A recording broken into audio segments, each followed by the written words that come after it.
Albert Pujols continues his charge towards 700 with not one but two historic shots over the weekend as the Cardinals take 2 of 3 from the Pirates in Pittsburgh, plus a cool story about the people who caught number 697. All on today's episode of Locked On Cardinals. You are Locked On Cardinals, your daily St. Louis Cardinals podcast, part of the Locked On Podcast Network, your team every day.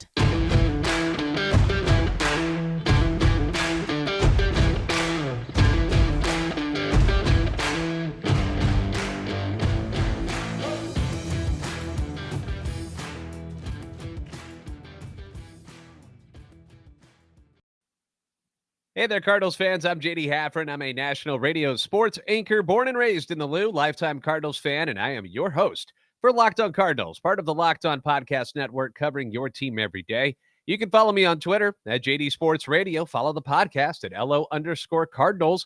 I want to thank those of you who make Locked On Cardinals your first listen every day. We are free and available wherever you get podcasts, iTunes, Spotify, Google Podcasts. You can also find us on YouTube. Be sure to like and subscribe and comment so that you can interact with us.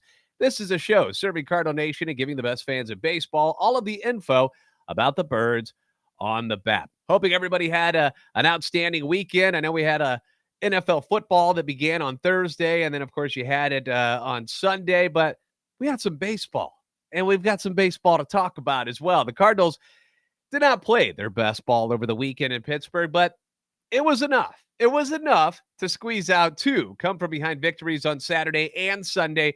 Meanwhile, Albert Pujols continues to be a godsend in the second half of the season, coming up with not only historic home runs, but these are clutch historic home runs and hits. Like I've been telling people all the time, these are not home runs that are just gotta give me home runs that he's hitting like in a sixth inning when they're up big or something. No, these are like game-changing home runs that Albert Pujols is hitting. He's been a monster in the second half. Let's go ahead. Let's take you back to Friday, where the Cardinals were coming off another stinker against the Nationals on Thursday, losing 11-6. They split the 4-game series with the Nationals, and they head out on the road to go to Pittsburgh to play another team in the bottom of not only the National League, but all of Major League Baseball in the Pittsburgh Pirates. Miles Mikolas gets the ball on Friday, coming off a very impressive performance against the Cubs his last time out. He threw 8 shutout innings in the Cardinals' 2-0 win. But we also know that Miles is a much better pitcher when he's at home at Busch Stadium in the friendly confines there of Busch, which is catered towards the pitchers. On Friday, he's at PNC Park. Not exactly the same thing as Busch Stadium. So another subpar road outing was ahead of him. Long ball stings him in the second inning when he serves up a solo shot to Ben Gamel. That makes it 1-0. Bottom of the fifth is when things really kind of took a turn for the worse. Back-to-back singles to start the inning, and then the Pirates' young 6'7" phenom shortstop O'Neal Cruz. He rips a triple into the left center field gap, plating 2, making it 3-0. Next hitter singles, 4-0. Cards have to come back once again. Mikolas, he ends up going just 5 innings in this one, allows 4 runs on 8 hits. He did strike out 8, so we'll give him some credit there. But still, again, the road woes for one Miles Mikolas. Next inning, the Redbirds do get one back. Goldie doubles, Arenado singles, and then Dickerson grounds out, and a run scores on the fielder's choice, making it 4-1, but that was it. Top of 7, Nootbaar walks, scores on a Tommy Edman double, makes it 4-2. Bottom of 7 we go. Cardinals get some goofy defensive help with the runner on second. All right, if you didn't see this play, I'm going to break it down for you the best I can as far as verbally, because it's not easy to describe. But anyway, with the runner on second, Castro for the Pirates, he singles to right field, and Newt comes up firing, throws it home to get the runner, who notices that the ball's coming in and it's high. Kisner has to go to his right, jump up to get a mid on the ball, and he ends up catching it. Well, the runner did not think that was going to happen. He thought it was going to go sailing over Kisner's head. So he gets hung up between third and home. Kisner throws it down to Arenado at third. It hits the runner and just goes and falls. Trickles over to Nolan, who then throws it back to Kisner after running the runner back towards home. Kisner tags him. He looks around, and the runner, Castro, who had hit the ball in the first place, was trying to be sneaky, and he's coming around second base thinking he can race over to third base. He rounds it really, really hard, and they get him. and he thinks he can get the third, and during the run, they get into the rundown, but Kisner fires it over to second base behind him, and it's the right fielder Newbar who comes in and makes the tag and gets him out. So a crazy sequence, kind of like the one against the Cubs last year during that 17-game winning streak, where an outfielder is getting involved in rundown plays for a double play on the infield.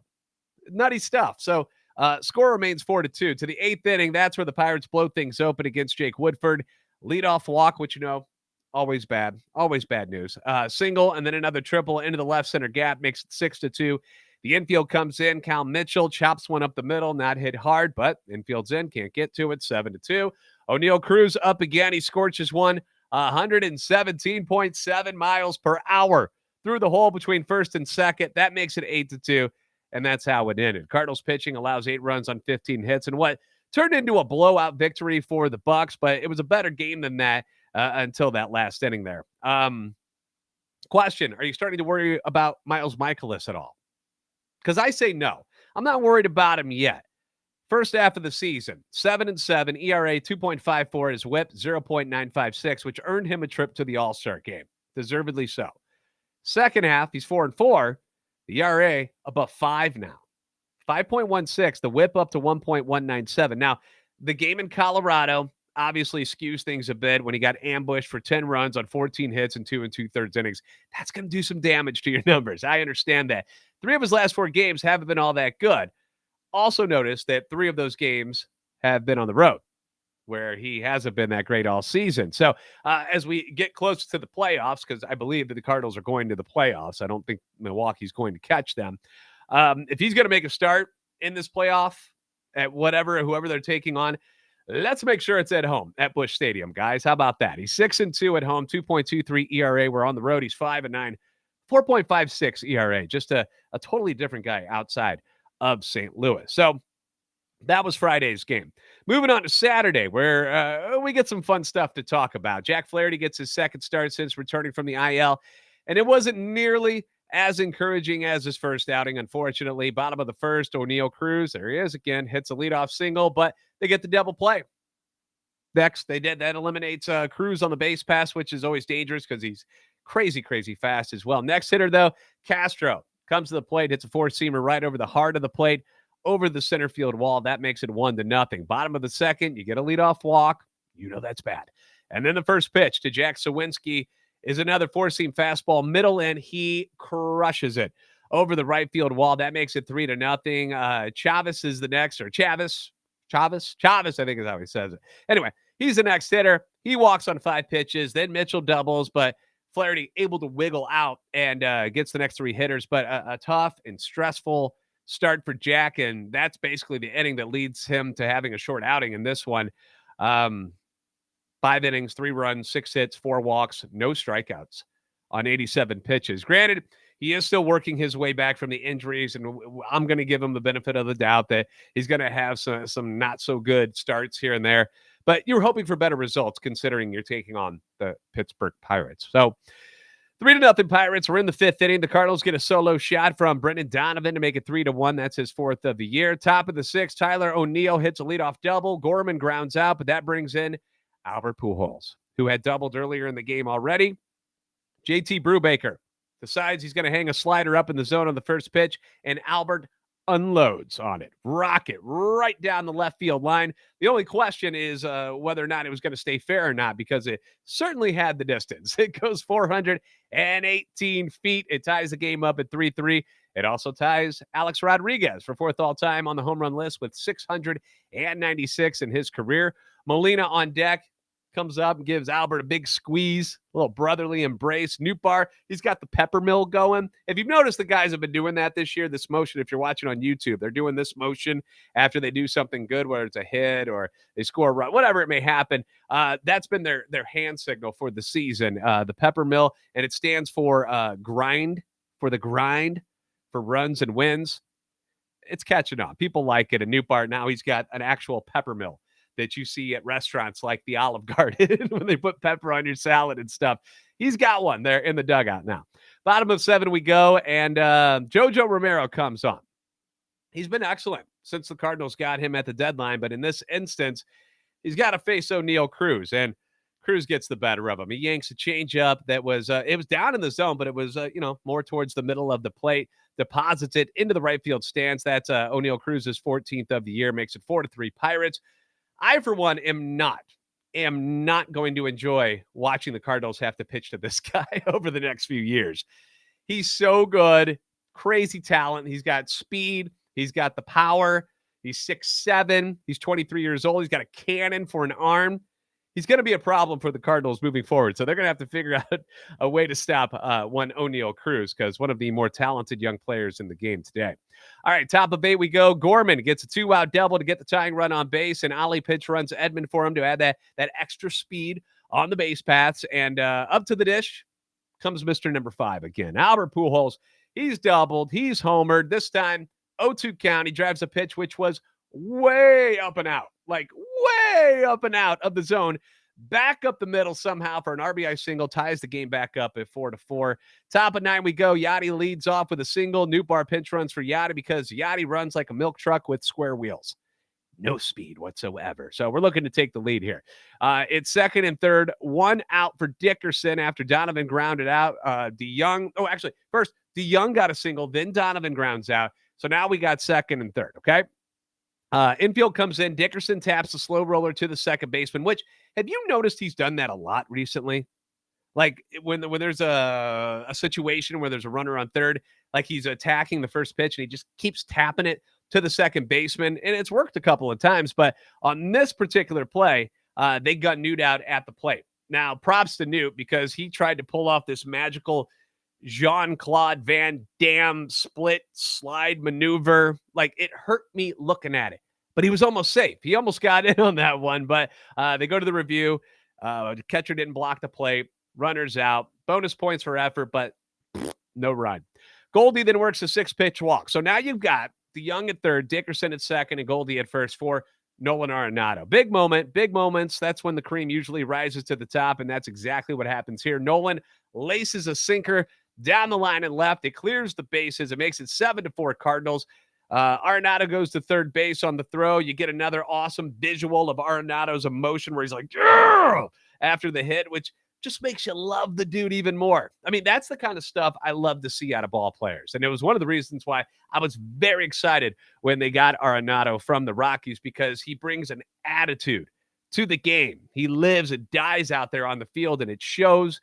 Even when he does something bad, you can see how upset he gets. And when it's something good, oh, man, he gets out, he starts flexing and doing his thing. So you got to love that. Helsley comes in for the 9th, and although they do get a run off of him, he picks up his 15th save of the year. Giovanni Gallegos gets the win in relief, and Albert finishes the 9th 3 for 4, a triple shy of the cycle. It's going to take something special. It'd be easier for Albert to hit home runs than get triples, let's be honest. But most importantly, he is now dead even with Alex Rodriguez, 696 in the career home run list.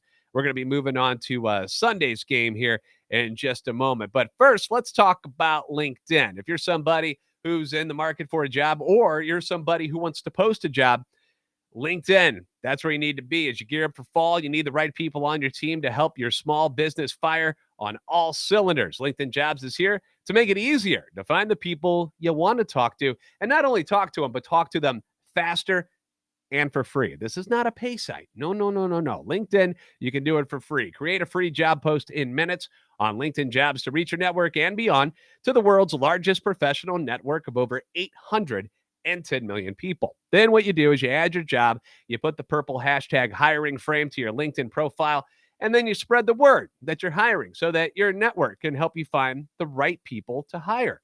Simple tools. Got to keep it easy these days, right? We don't want the complicated stuff. Simple tools like screening questions. Screening questions, huge. Make it easy to focus on candidates with just the right skills and experience so you can quickly prioritize who you'd like to interview and then hopefully hire. It's why small businesses rate LinkedIn Jobs #1 in delivering quality hires versus leading competitors. LinkedIn Jobs also helps you to find the candidates that you want to talk to faster, as I mentioned. And there are plenty of people online looking for jobs these days. Did you know every single week, nearly 40 million job seekers go to LinkedIn?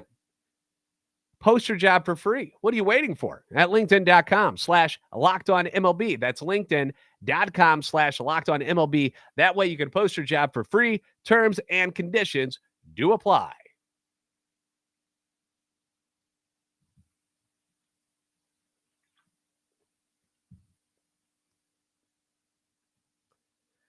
Okay, so we're on to Sunday now, aren't we? So let's talk about it. After the come-from-behind win on Saturday, the Cardinals had former Pirate Jose Quintana on the mound for them. He's got the ball on Sunday against his former mates. The Cardinals also decided they're going to give Paul Goldschmidt and Nolan Arenado a day off, give them a little extra rest, which is fine. You should be able to handle the Pirates without having them in your lineup for one day. But unfortunately, once again, the Cardinals fall behind. And they do it early, which is not a theme that I'm a big fan of right now because it seems like it's happening all the time. Maybe it's just me. I haven't looked up the stats. I didn't go back to the rest of the week to see how many of the games the Nationals were in front before the Cardinals scored. I didn't look at it, but it just feels that way a lot recently, doesn't it? Third inning. Pirates get a pair of leadoff singles to bring in O'Neal Cruz.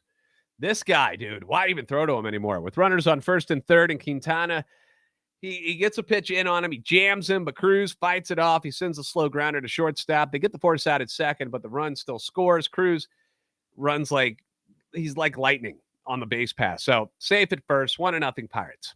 And then not much really happened. Kind of a dull game until the seventh. Now, Jordan Hicks had come on for Quintana in the sixth and has this solid battle with Jack Sawinski. And it appeared he actually had him struck out. And if you go back to where the grass and stuff are, the dude was out. That was a strike. But the home plate umpire said, nay, called ball 3 on a slider. It looked to be in the lower portion of the zone when we were watching it live. And Sawinski gets new life. Next pitch, more of a hanging slider than the good one that he just threw. Bonk. Sawinski hits it over the wall in right field, makes it 2-0. And you can, as soon as he hits it, you see Hicks just, this grin goes over his face like, you son of a, I'm gonna. Tough break for Hicks there. It happens, though. Umps blow calls. We know this. But you got to power through when things go south. And instead of, pulling off a nice slider, you got around it a little bit there. Hung. Sawinski hits a home run. We did get a nice moment in the top of the eighth when rookie Alec Burleson got his first base knock as a Cardinal. Congratulations. Solid single up the middle, but unfortunately didn't score. Got stranded. So we go to the bottom of the eighth.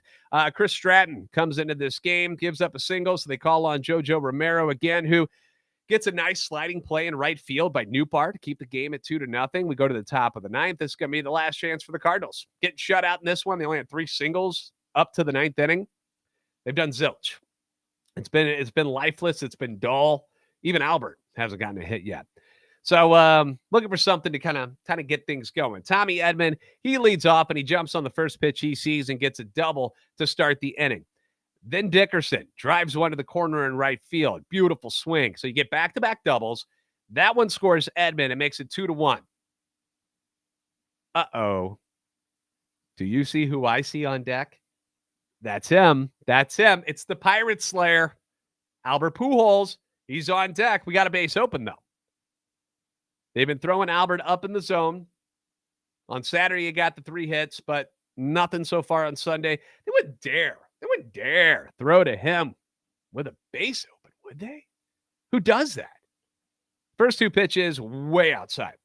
So this feels like it's going to be one of those intentional walks that pitchers will do just to see if the hitter will chase and try to, get him to reach for something and get himself out. It's not a bad idea. First 2 pitches way outside. 2 balls, no strikes. The catcher, again, set up a little bit closer to the outside portion of the plate. Maybe they're going to throw him a strike here instead. I wouldn't have done that, but I'm not a Pirate. I'm a Cardinal fan. So the Pirates decide to throw a fastball. They put it up and away in the zone, though, and Albert does not miss it. A nuke, I tell you, over the center field wall for a home run.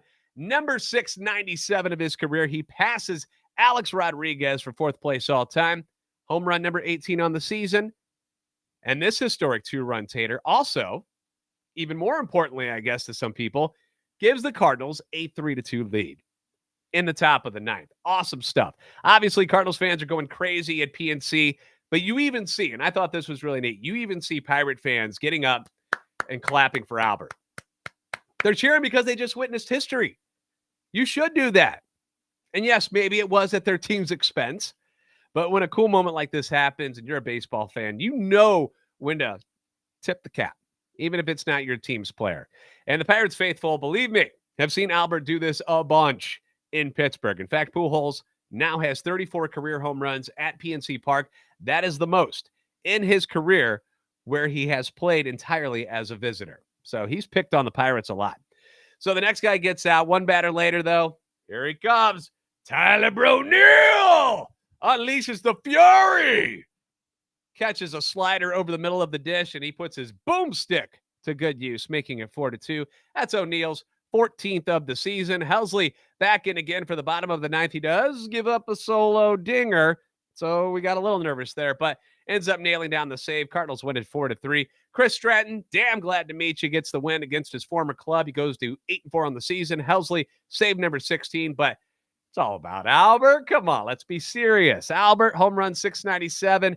That's going to get the headline. So on the list, and people are calling it the Mount Rushmore of home run hitters now in Major League history. You've got Barry Bonds, Hank Aaron, Babe Ruth, and Albert Pujols. He's also now just 3 away from the number 700 with 21 games to play. According to ESPN Stat and Info, that was the 33rd go-ahead home run in the 8th inning or later for Albert in his career, the most by any player in the expansion era, which began in 1961. The 4-run ninth gave the Cardinals 14 runs in the 9th inning in their last 5 games. In the first 8 innings of those 5 games, they scored a combined total of 11 runs. In those 5 games, the team is hitting .500 in the 9th inning. They're 14 for 28, 4 walks. The late inning Cardinals devil magic, as we call it, has been in full force of late. The Brewers did have their way with the Reds on Sunday, so the Cardinals' lead in the division is still at 8. Their magic number now, 14. The Birds have the day off on Monday. They'll play the Brew Crew at Busch in a quick 2-game series, which begins on Tuesday. So the historic 697 home run ball, where did it go? Who's got it? Got a good story for you. Here, check this out. We know that baseballs like this can be worth a pretty decent amount of money. On Sunday, Matt and Samantha Brown were in attendance at the game in Pittsburgh and were the ones who got their hands on it after it cleared the wall. There was a scrum, and I'm assuming it was Matt that went down and got it because it looked like it was a bunch of dudes in their plumber cracks trying to get the ball. But they came away with it. So Matt and Samantha Brown got it. Now, this was no normal occasion for the couple. Nick Aguilera from MLB.com wrote that on that day, so Sunday, 1 year earlier, though, was the day that Samantha's father had passed away. And as someone who has lost his father, and I'm sure there's plenty of you out there that have gone through it as well, you always remember that day. You remember the birthday, and you remember the day that they passed.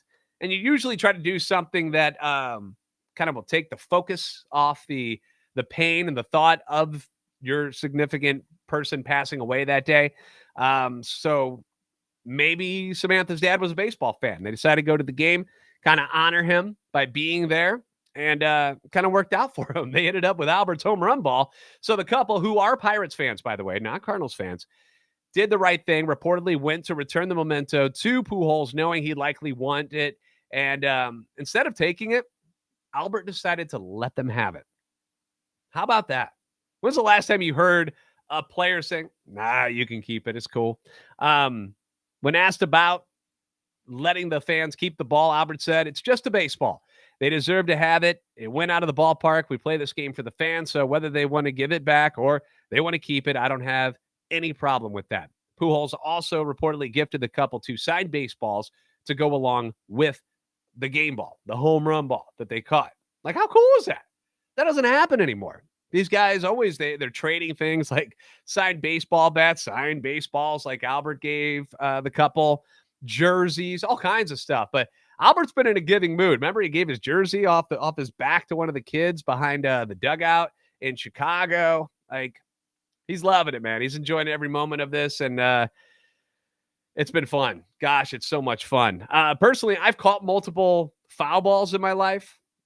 I even once caught 3 of them during batting practice, which I don't know how much that counts, but I wasn't even trying to catch them. Here's the thing. So it's at Busch Stadium, and it was at old Busch Stadium, not the newest version. But I was on the first base side during batting practice, and somebody hit a liner. I don't know who it was, and it came up and it hopped up, and I caught it that way. So that was one. Then we made our way. Our seats were in left field. We had season tickets that year, so we were in left field by the foul pole. Went over to our seats, and somebody hit one, and it was just coming right at me. So I just was like, whoop, and I caught it on the fly, no problem. I used a shirt though. Is that cheating? I used a shirt. I had a spare, like a jacket in my hand, and I kind of caught it like that. I didn't want to drop it. I want to look like a fool. So that was number 2. And so then I ended up going up the staircase, which was behind our seats in left field, and I'm just standing there talking to a buddy. Boom! Ball hits me right in the foot and just drops right there. Pick it up. I got 3 of them. So I gave one to my parents. I gave one to my little brother. And then I kept one for myself, but I'm sure my mom has it somewhere now because I have no idea where it is. It is definitely not my trophy case here in my room. So anyway, that happened to me. I caught one from Benito Santiago on my birthday at Busch Stadium when he was a Marlin. That was kind of cool.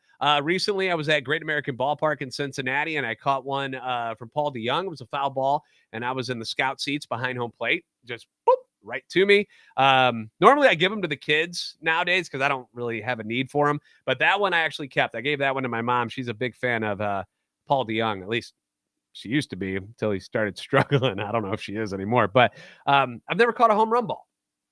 Never happened. So if you've ever caught one or have a cool foul ball story, I'd love for you guys to share down below in the comments on our YouTube page. I would love to hear those. I think that stuff's really, really neat. Again, the Cardinals have the day off today. They get 2 with Milwaukee before playing 5 against the Reds in just 4 days, which includes a doubleheader on Saturday. Jordan Montgomery set to take the hill tomorrow night at Busch. No starter has been named yet for Milwaukee at the time of this recording. But Albert, now 3 away. Could do it during this homestand, you guys. If I was you, I would have my tush at Busch Stadium, and if at all possible, in left field, because he hits more of them that way, for as many games as I can, because history could fall right in your lap. Could happen, but not if you're not there. Once again, thanks for making Locked On Cardinals your first listen today. Now make your second listen, the Locked On MLB podcast. MLB expert Paul Francis Sullivan brings humor, passion, and unique perspective on every team and the biggest stories around the league. Follow the #1 daily league-wide podcast, Locked On MLB, on the Odyssey app, YouTube, and wherever you get podcasts. As always, be sure to like and subscribe on YouTube. We are now at 1,580 plus subscribers on YouTube. I would love to get to 2,000 by the end of this season. And hopefully the Cardinals are going pretty far in the playoffs, and we get some extra time with that. But if you are not subscribed yet on YouTube, would much appreciate a subscribe and a like, because it helps the channel grow. That way more Cardinal fans can be involved in this community that we're growing here. So I would appreciate that. Also, as always, follow on Twitter at @LO_Cardinals, at JD Sports Radio. You are the best fans of baseball for a reason. And we'll see you next time right here on Locked On Cardinals.